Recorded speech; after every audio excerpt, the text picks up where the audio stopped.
Again, going back to the column on the left, we have our copy trade column. This is like the home of building your copy trading system, your copy trading group. So you're gonna go right here to the top again and click add trading group. And then you're going to select which account you want to be your master and which account you want to be your follower accounts. So we're gonna go back to the top left column. We're gonna click on copy trade. And this right here is where all the magic happens. This is where you create your trading group, and this is where you can really get into the nitty gritty. What you want to do is go up to the top right and click add trading group, and then you're going to select what account you want to be your master account. This is like the main account that the trades are going to be copied from, and then you want to select what you want to be your follower accounts.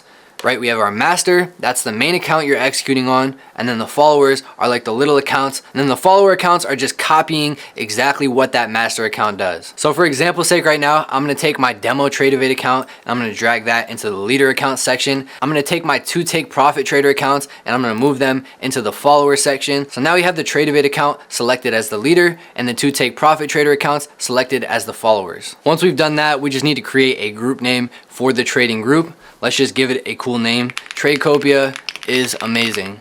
That's my trading group name. We click down here in the bottom right and click create group. And then what you can see here is our trading group. This is our trading copier running actively. You can see your total capital right here, $150,000, $149 and $300 to be exact.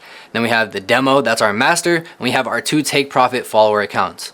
Right in here, you have all that same information that you got from that main dashboard section: positions, daily P&L, unrealized P&L, distance to drawdown, etc., etc. You also have some great features within this where you can kind of tweak the multipliers that you want. So if you want a ratio up or down from your master account, you can also do that here in the trade copier section. So this demo, $50,000 master account.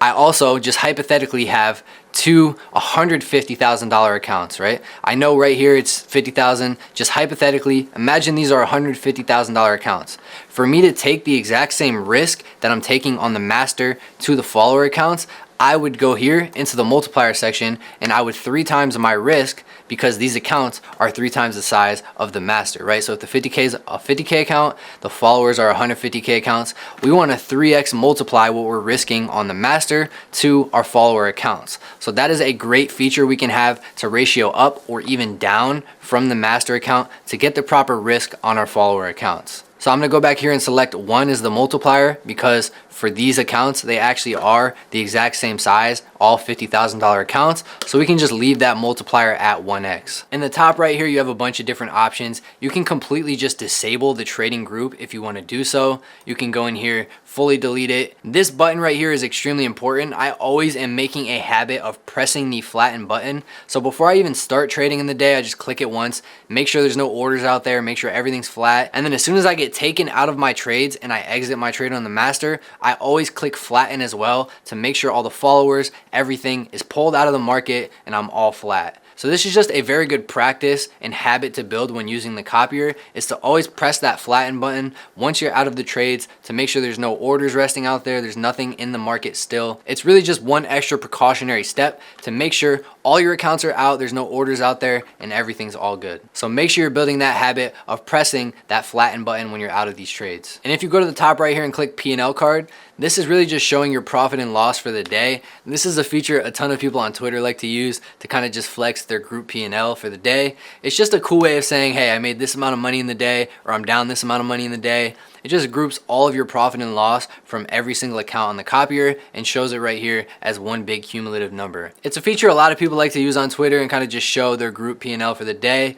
Or if you're down, you can see cumulatively what you're down or up on the day. Just a nice little feature to see your daily P&L with Tradecopia. So this is just like a cool feature to see what you're up or down cumulatively on the day with Tradecopia. A lot of people on Twitter you'll see like to do this and kind of just show what they're up on the day. It's just a cool way of seeing like cumulatively how much you're up or down on the day once you're done trading. Another cool feature we have in the Tradecopier is this ability to basically disable live P&L feeds. It just makes it so you can't see live P&L, or you can. It really comes down to your preference and what you want to see.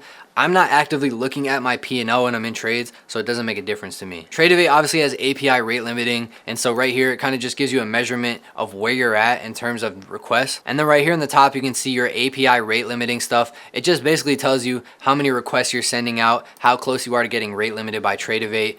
Obviously there's API rate limits and things like that that we have to keep an eye on, so this just gives you more information on the API rate limiting.